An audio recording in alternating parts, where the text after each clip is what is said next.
Iniciaremos entonces con nuestros invitados. Doctor Orlando Acosta, muy buenos días. Buenos días, ¿me escuchan? Sí, muy bien, doctor Orlando Acosta. Me permiten presentarlo. El doctor Orlando Acosta es doctor en virología molecular, es director del equipo de investigación del virus en la Universidad Nacional y además profesor de la Facultad de Medicina de la Universidad Nacional. Bienvenido, doctor Orlando Acosta. Y Gracias. Miguel Ángel, muy buenos días. Ejecutivo de la Federación Colombiana de Trabajadores y Trabajadoras de la Educación. Muy buenos días, Miguel. Muy buenos días, Andrés. Un abrazo fraternal, vital y pedagógico a toda la mesa de trabajo de Encuentros Pedagógicos, a nuestro intérprete de señas, Óscar Carvajal, y por supuesto a todo el magisterio que nos sigue a esta hora del día y a la comunidad educativa. Doctor Orlando, muy buenos días y muchas gracias siempre a usted con los aportes y la generosidad propia de los científicos que están al lado de la población. Bueno, para hoy este tema que tenemos, que lo hemos titulado Alerta Roja y Cuarentena Obligatoria. Y una pregunta que nos hacemos, ¿qué coherencia tiene con la alternancia en los colegios esta situación gravísima que tenemos en Bogotá y en el país? Entonces, a ver quién comienza con estas apreciaciones.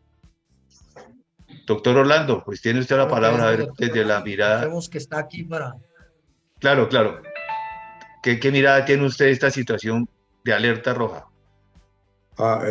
Bueno, en primer lugar, lo que hay que señalar es que la situación en términos de contagios, de transmisión del coronavirus es muy preocupante, especialmente en Bogotá, aunque hay otras regiones del país que están en situación igualmente preocupante o aún peor.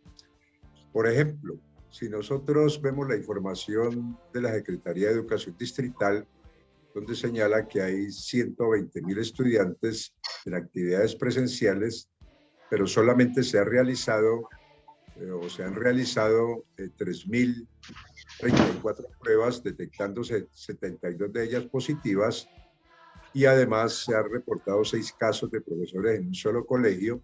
Entonces, estos datos de positividad pueden ser la punta del iceberg de los contagios reales en la comunidad educativa.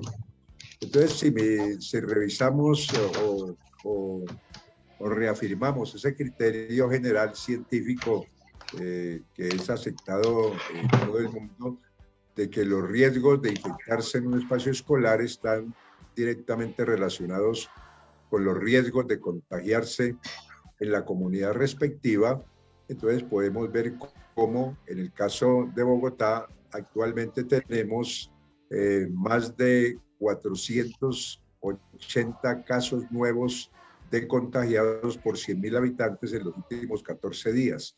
Entonces, mirando este indicador y confrontándolo con los niveles ya definidos por los Centros de Control y Prevención de Enfermedades de los Estados Unidos, que fijan en 200 el límite mayor para el nivel de alto riesgo, entonces claramente estamos muy por encima del riesgo altísimo, es decir, un 100%, más de 100% por encima de ese riesgo máximo. Y si miramos el otro indicador, que es también rutinario en estos casos, estamos por encima del 21% de pruebas positivas a RT-PCR en los últimos 14 días, donde si recuerdan, 10% es el riesgo más alto. O sea que también estamos más del 100% por encima del límite de riesgo alto. O sea, estamos en un riesgo altísimo de contagios.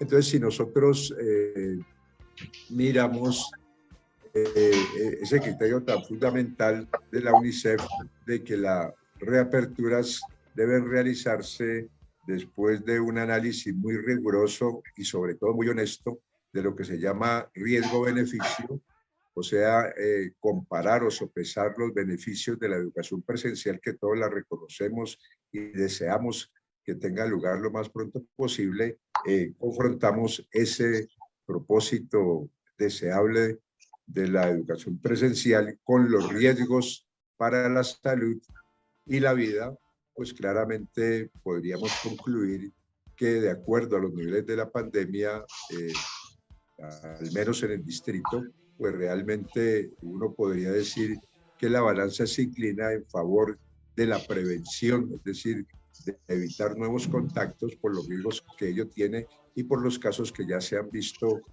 positivos, que como lo indico, pues el número de pruebas ha sido mínimo con relación al total de la población que está en actividades educativas presenciales y no representa la realidad de eventuales contagios o de positivos, incluyendo los que están con condición asintomática, es decir, que transmiten el virus, mas no presentan síntomas. Entonces, yo quisiera destacar que en el caso aún de riesgo más bajo que pudiera existir en algunos municipios, de todas maneras, las medidas de bioseguridad deben implementarse de manera cierta, tienen que estar aseguradas por el gobierno nacional. Sin embargo, hay que distinguir que algunas de las pruebas, de las medidas de bioseguridad tienen dependencia, llamémosle así, individual y otras institucional, o sea, de las autoridades de salud y de educación. Entonces, podríamos recordar en ese orden cómo la medida más drástica de prevención de los contagios es la vacunación. Le sigue hacia abajo, es decir, que contribuye a prevenir los contagios, le siguen las medidas cuarentenarias y de aislamiento. Luego, las medidas, o mejor, los recursos gubernamentales, la financiación para asegurar infraestructura física y humana para atender la pandemia eventual en los espacios escolares. También la filtración y renovación del aire. Entonces, estos que he mencionado son esencialmente más de responsabilidad gubernamental que individual. Y por el lado de los aspectos de bioseguridad individuales, pues está de manera creciente en términos de prevenir el contagio, primero que todo, el distanciamiento social o físico, el lavado frecuente de manos, perdón, el uso de tapabocas enseguida, luego el lavado frecuente de manos, no tocarse la cara y limitar el tiempo en lugares o espacios donde haya más personas. Entonces, si vemos toda esta gama de niveles o de instrumentos de bioseguridad, todos ellos tienen lo que se llama fugas o fisuras, quiero decir, no son 100% efectivos, entonces siempre habrá riesgo de contagiarse, sino que la idea es de que se disminuya ese riesgo prácticamente casi a cero para evitar afectaciones a la salud y a la vida. Aquí el problema ético, o uno de los varios problemas éticos, es que si se producen muertes, esas muertes fueron evitables. Quiero decir que si hay muertes fruto de las actividades presenciales sin medidas de bioseguridad, esas muertes pudieron evitarse, lo que implica responsabilidades, digamos, de carácter no solamente ético, sino de tipo legal. ¿Quién responderá por esos fallecimientos? O sea que resumiendo, frente a las actuales circunstancias, colocando como ejemplo la ciudad de Bogotá con los indicadores que hemos señalado, realmente el riesgo es alto de contagiarse y consecuencialmente de padecer la enfermedad que puede conducir, dependiendo de su nivel en términos de los síntomas, puede conducir a hospitalizaciones. Las hospitalizaciones, una fracción de los hospitalizados transita a unidades de cuidado intensivo y llegar a una unidad de cuidado intensivo, de allí no todos salen vivos. Entonces esa es la parte que preocupa. O sea que cuando se señala, no, si se contagia a alguien, pues lo aislamos, que es cierto, hay que hacerlo. Eso no se queda allí necesariamente. Puede transitar a una situación crítica y finalmente puede comprometer la vida del contagiado, como de hecho están las estadísticas, ¿no? Para recordar el caso de los niños, aunque no se han actualizado por parte del DANE las defunciones debidas a COVID-19 para niños, pues las que tenemos hasta el 17 de enero son muy claras. 148 niños han fallecido por COVID certificado con pruebas moleculares, más 300 niños, estoy hablando de aquellos con edades inferiores a 15 años, más 300 niños que por las características clínicas se supone, se sospecha que también fallecieron a causa del COVID-19. O sea que el argumento de que los niños no se infectan, no transmiten el virus y no fallecen, pues no tiene ningún asidero. En ese sentido, son muy elocuentes. Entonces yo podía pues dejar aquí la intervención con estos aspectos básicos que son indicativos de la situación preocupante que estamos viviendo en términos de la pandemia y la inconveniencia de presionar actividades presenciales cuando no hay todas las medidas de bioseguridad y aunque las hubiera, como lo he señalado, todas ellas tienen fisuras, donde aquella que es la vacunación, que es la prevención primaria de la enfermedad, es la de efecto más drástico en el control de la pandemia.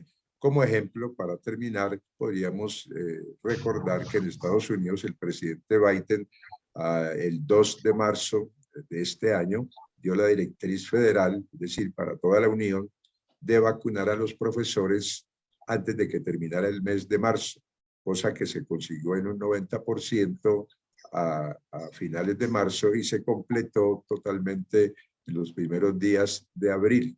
Es decir, esa directriz de vacunar a los profesores, como de hecho se consiguió, se entiende como la mayor contribución a unas actividades presenciales seguras. En el caso de nuestro, pues la vacunación, ustedes han visto que apenas está llegando al 9%, en el caso de Bogotá para la población que se ha priorizado, donde no se han priorizado a los profesores para recibir esa vacunación. Entonces esto también preocupa que la población que corresponde pues a la comunidad educativa no esté vacunada, que es la prevención primaria, como lo he dicho. O sea, prevención primaria se entiende como las medidas que conllevan a que la enfermedad no aparezca o que si aparece sea con síntomas leves que no impliquen una hospitalización y de hecho pues en gran medida protejan la salud y la vida de la comunidad. Bueno, ahora escuchemos a Miguel Ángel Pardo, que es ejecutivo, que es el secretario de Asuntos Educativos, Pedagógicos y Científicos de FECOE. Esa mirada desde allí que tiene un espectro nacional, Miguel, por favor. Bueno, yo antes de pasar a lo nacional, quisiera derivar unas conclusiones de los hechos en Bogotá, que son, me parece, lamentables. Y creo que quedó desafortunadamente claro que el tema que Miguel, anima a la Secretaría de Miguel, Educación. buenos días a todos, muy buenos días. Me atravieso acá un poquitico, Miguel, es que Dilma estaba en otro programa, nos ha regalado su tiempo para participar en este programa. Entonces le pido el favor a Miguel que me disculpe, qué pena con ustedes. Andrés, si le da entrada a Dilma. Muchas gracias. Por supuesto, director. Claro que sí. Edilma, muy buenos días. Buenos días para todos, un gusto estar acá, un honor. Un saludo a la audiencia de Renovación Magisterial cada sábado que están aquí fieles a la emisión de este programa. Bueno, tengo el gusto de presentar a Irma, que es la presidenta de ANEC, de la Asociación Nacional de Enfermeras de Cundinamarca, sección Cundinamarca. Bienvenida, Irma. Acabamos de escuchar al doctor Orlando Acosta, nos hizo una presentación del panorama, de la gravedad de la situación. Ahora, esa visión tuya de Irma para este momento tan crítico que es la alerta roja, la cuarentena y pues la situación que estamos viviendo. Por favor, Irma. Sí, yo creo que lo primero es hablar de la medida de cuarentena, 4 días de trabajo y 3 días de cuarentena, ¿sí? No, digamos, claro, la cuarentena nos sirve en la medida en que se disminuyen los contactos y se disminuye el riesgo de infección o de transmisión de la enfermedad. Eso sería válido, pero la dificultad es que tenemos efectivamente 4 días de la semana en la que las personas, especialmente los trabajadores, deben subirse al transporte masivo, al Transmilenio, de manera, pues en unas aglomeraciones que no permiten tener el distanciamiento social. Creo que es importante que la alcaldía de Bogotá, y tendríamos que ver si esta situación también se está presentando en otras ciudades, creo que hemos visto en redes sociales lo que está ocurriendo con el metro de Medellín. También nos han enviado fotos de las aglomeraciones en el metro. Mientras no se tomen medidas que permitan mantener el distanciamiento social en el medio de transporte, diríamos que tener 3 días de cuarentena pues no tendría mucho sentido, porque igual se está teniendo cercanía, no se cumple con el distanciamiento y hay mayor riesgo, mayor exposición a tener la enfermedad.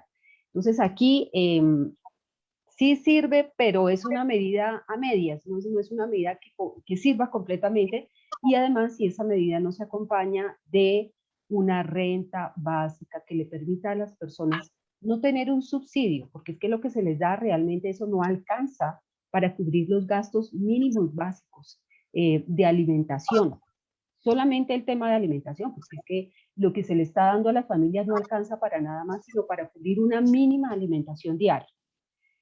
En relación con el tema de la alternancia en los colegios como prevención del contagio, podríamos decir que la alternancia es válida sí, solo sí, las instituciones educativas cuentan con la infraestructura y los elementos de protección personal. O sea, la alternancia no puede ser porque sí, debe tener unas condiciones mínimas, y lo primero que se debe pensar es en la salud, en la integridad de la comunidad educativa, entiéndase, alumnos, profesores, directivos y el personal de apoyo de los colegios. Entonces, la alternancia sí, siempre y cuando se tenga infraestructura y elementos de protección personal. Si no, no estamos haciendo nada, y además hemos visto también en noticias cómo se ha dado un importante contagio en niños, en profesores, se ha reportado, y FECODE tiene una importante cifra de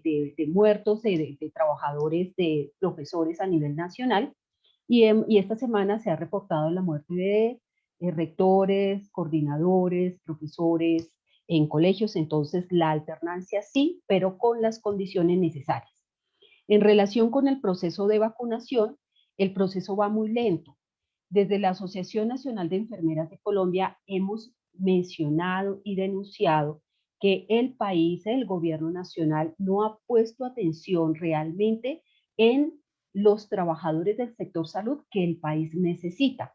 Colombia tiene un número muy bajo de médicos, y es menor aún el número de profesionales de enfermería. En Colombia se tienen casi 3 médicos por una enfermera, cuando deberíamos tener 3 enfermeras por cada médico.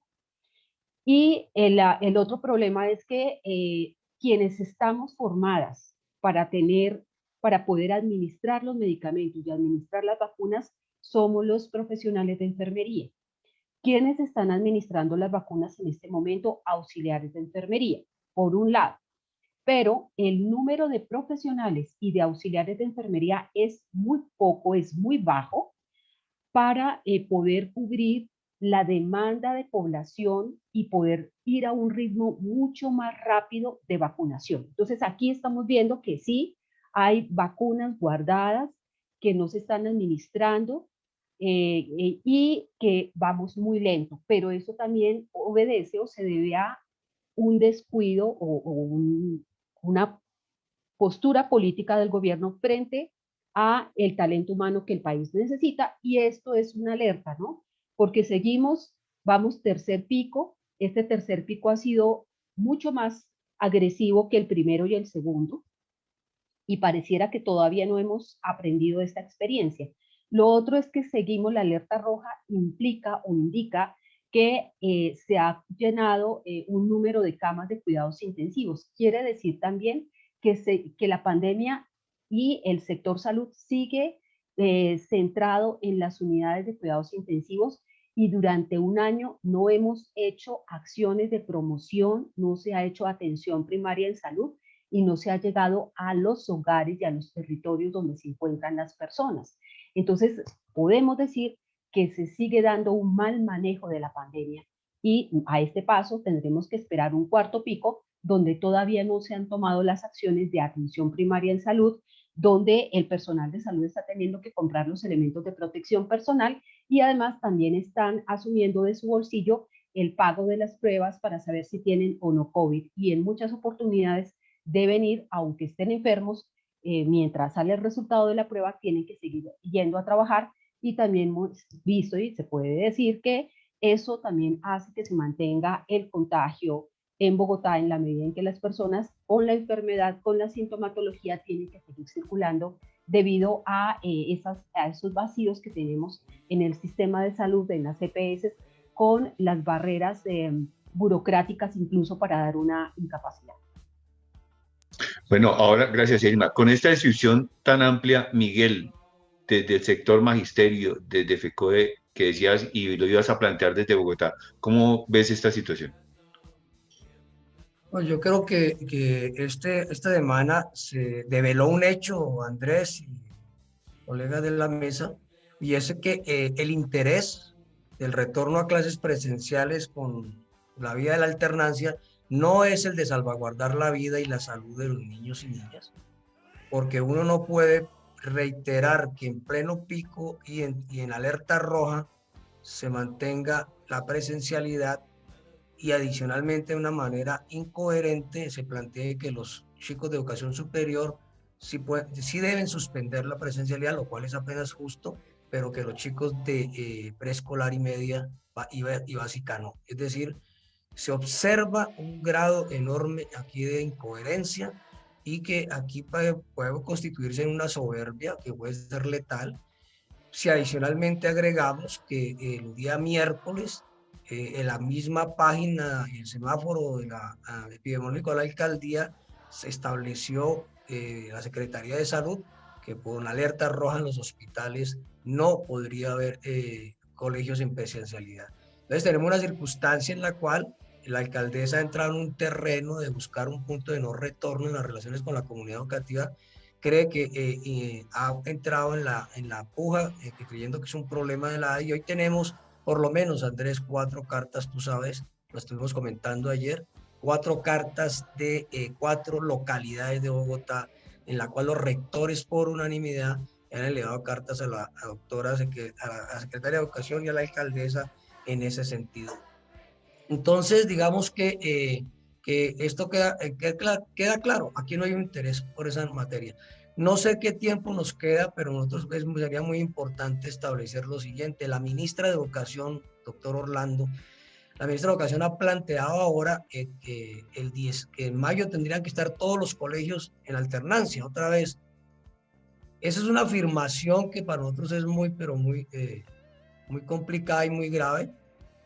Pero queremos saber, aunque en términos muy precisos, porque ya hizo la sustentación de las condiciones, cuál es la opinión desde el punto de vista científico, y la otra, en el caso en que se lograra la prioridad de las vacunas, se podría exonerar al gobierno de los otros criterios para el retorno a clases presenciales, me refiero a la bioseguridad y a los criterios científicos, o miremos una de las dos respuestas y posteriormente continuaremos la otra semana. Muy bien, Miguel. Sí, te complemento. Son más las cartas de los rectores solicitando que por lo pronto aplace en medio de este momento tan difícil, pero de todas maneras se sigue haciendo el trabajo desde las instituciones educativas para confrontar lo que has denominado pues como unas decisiones totalmente salidas de la consideración del valor de la vida. Bueno, muchas gracias a nuestros invitados y pasamos a nuestra siguiente espacio. Gracias al doctor Orlando Acosta, a Irma y por supuesto a Miguel, que ya nos encontraremos más adelante en la siguiente sección. Muy amables.